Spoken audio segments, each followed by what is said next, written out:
Closure property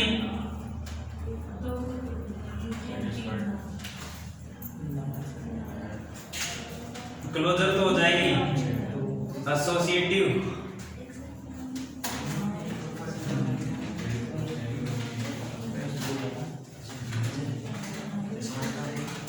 देखो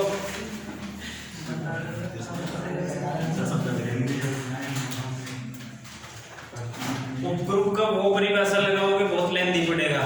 वो मानो आप एक अवयव है H1 यूनियन H2 का, B अवयव है H1 यूनियन H2 का, तो A स्टार B इनवर्स यानी कि A माइनस B करेंगे वो अवयव आना चाहिए H1 यूनियन H2 का।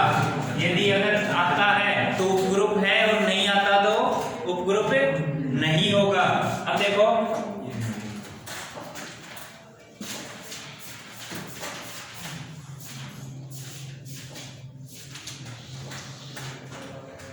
ऐसे दो अवयव देखो जिनको ऑपरेट करने पर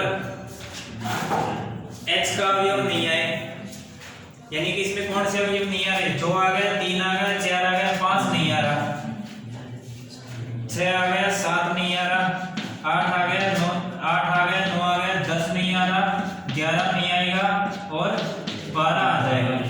10 भी आ जाएगा, 10 आ जाएगा, हाँ 10 आ जाएगा, 11 नहीं आएगा। अब दो अवयव ऐसे देखो जिनका जोड़ 5, 7 या 11 आ जाए, तो देखो 3 प्लस 3 और 2 इन दोनों का जोड़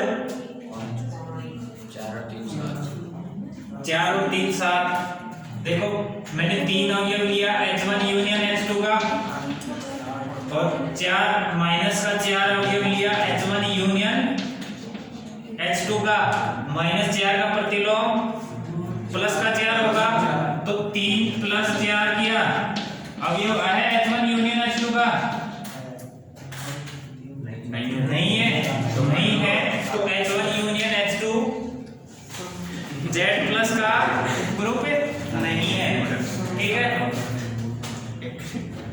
H1 union H2 Z plus का उपग्रुप नहीं है क्योंकि 3 अवयव है H1 यूनियन H2 का और -4 अवयव है H1 यूनियन H2 का, और हमने किया 3 प्लस और माइनस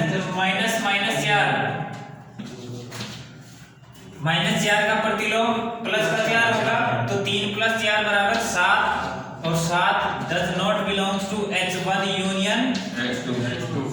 H1 यूनियन H2 का अवयव नहीं है और नहीं है तो ये उपग्रुप नहीं है। H1 यूनियन H2 Z का ग्रुप नहीं है। ठीक है, H1 यूनियन H2 ये सब ग्रुप का निशान होता है, कट कर दिया, नॉट सब ग्रुप। ठीक है, अब अपना क्वेश्चन क्या था? अब क्वेश्चन देखो, उदाहरण देकर प्रदर्शित कीजिए कि दो गुणजावली का संग गुणजावली होना आवश्यक नहीं है। अब देखो Z प्लस डॉट, अब मैं इसी को ही कन्वर्ट कर रहा हूं, Z प्लस डॉट ये वाला है, Z प्लस डॉट वाला है और इसका 2Z ये गुणजावली है, 2Z इसकी गुणजावली है और 3Z इसकी दूसरी गुणजावली है, 2Z इसकी गुणजावली है और 3Z भी इसकी गुणजावली है। अब 2Z यूनियन 3Z करेंगे, 2Z यूनियन 3Z के अवयव इसके आएंगे, ये अवयव आएंगे, ये उपग्रुप ही नहीं है।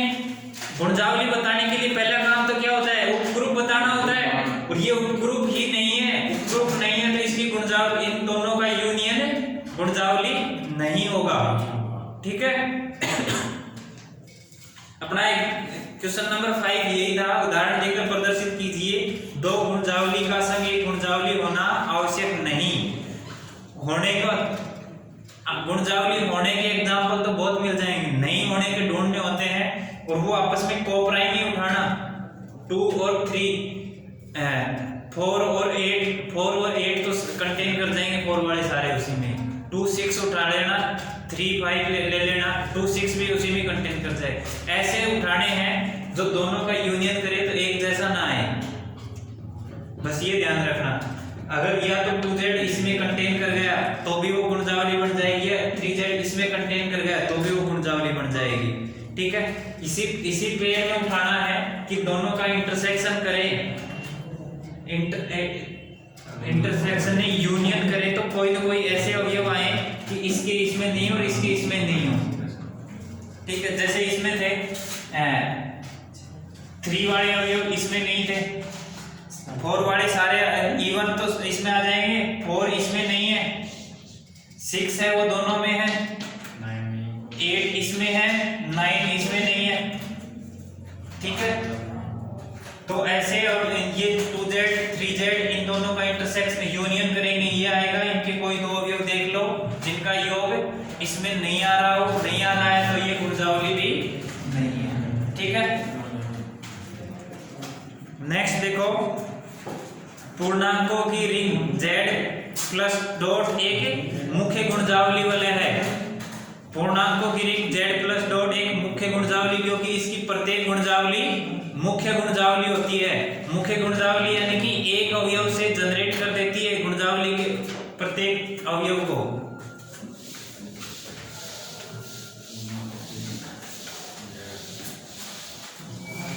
देखो z+डॉट इसकी जो भी गुणजावली होगी वो mz टाइप की होंगी। ठीक है, mz+डॉट टाइप की होंगी, और ये m है पूरे गुणजावली के प्रत्येक अवयव को जनरेट कर देगा, प्रत्येक अवयव को जनरेट कर देगा। तो m क्या है, इंटीजर है, m इंटीजर है, तो इसकी जो भी गुणजावली होगी वो mz टाइप की होगी, और mz टाइप की होगी तो वो एक अवयव पूरे आइडियल को जनरेट कर देगा, पूरे आइडियल को जनरेट कर देगा। तो वो आइडियल कैसी होगी, प्रिंसिपल आइडियल होगी, और जब प्रत्येक आइडियल ही प्रिंसिपल आइडियल हो तो वो प्रिंसिपल आइडियल रिंग। तो z+डॉट कैसी होगी, प्रिंसिपल आइडियल रिंग है। ठीक है, z+डॉट मुख्य गुणजावली वलय है। ठीक है, नेक्स्ट निम्न को परिभाषित कीजिए। एक वलय की गुणजावली, एक वलय की दक्षिण गुणजावली, वाम गुणजावली, सरल वलय, मुख्य गुणजावली वलय और मुख्य गुणजावली प्रांत। इन सब की डेफिनेशन लिखनी है जो सारी मैंने लिखवा रखी है। ठीक है, आगे बढ़े। प्राइम आइडियल,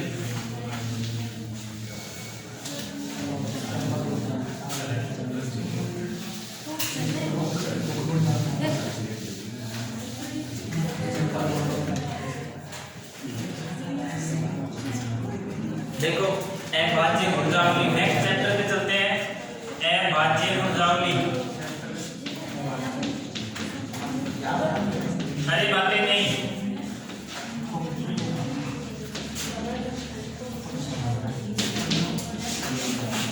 प्राइम आइडियल क्या होती है, एक वलय R क्रम विनिमय वलय है, R की कोई गुणजावली P अभाज्य गुणजावली कहलाती है।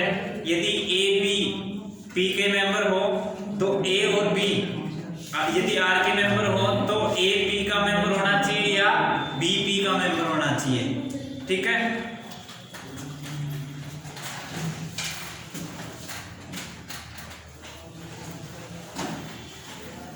देखो माना R एक क्रम विनिमय वलय है,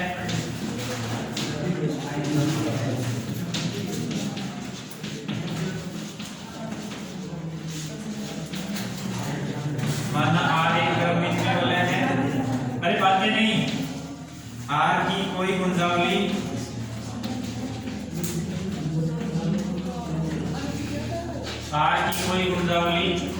P अभाज्य गुणजावली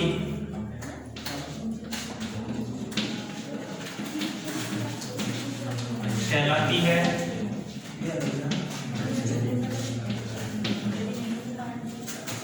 यदि A B अवयव हो P के, तो A और B ये दोनों अवयव R के हो, A B दोनों का प्रोडक्ट बी का अवयव हो और ए और बी दोनों अवयव आर के हो, तब या तो ए अवयव होगा बी का,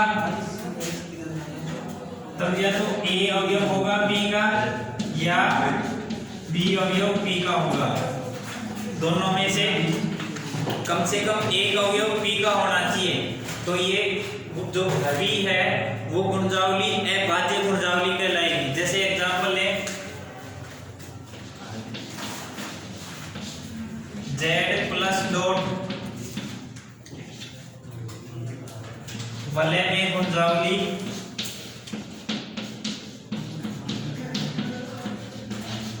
सेवन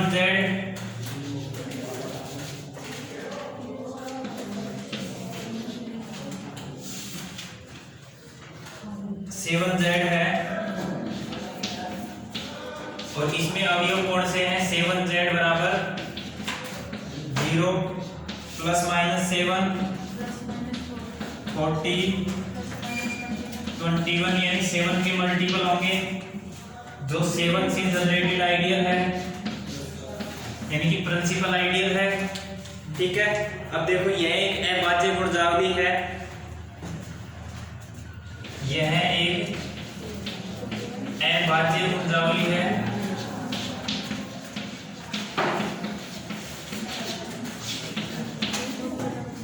क्योंकि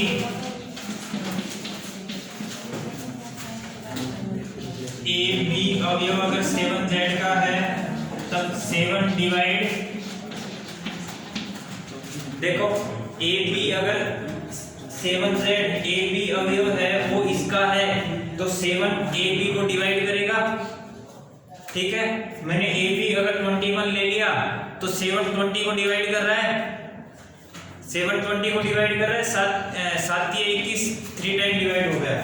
अब अपन यहाँ से क्या कह रहे हैं? दिस इंप्लाइज 7 डिवाइड ए या 7 डिवाइड बी। ठीक है, या तो ए को डिवाइड करेगा 7 या बी को डिवाइड करेगा। ठीक है, अब दोनों में से देखो या तो 7 ए को डिवाइड करेगा या 7 बी को डिवाइड करेगा। अब देखो 7 ए को डिवाइड या तो ए को डिवाइड करे या बी को डिवाइड करे। अगर ऐसा है तो ये 7z क्या हो जाएगा? अभाज्य गुणजावली 7z एक अभाज्य गुणजावली है।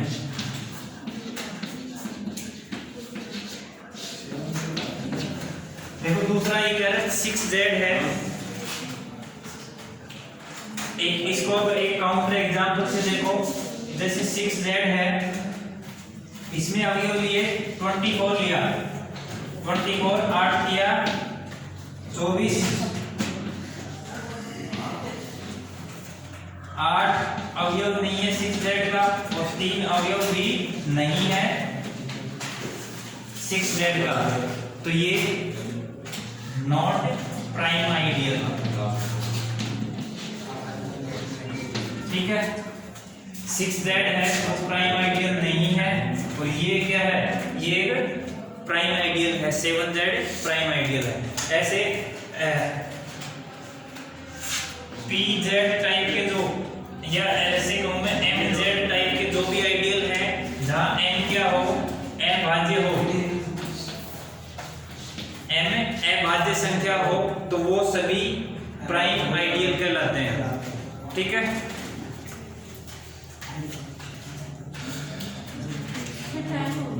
टाइम हो गया, चलो ठीक है, तो आगे फिर कल देखते हैं।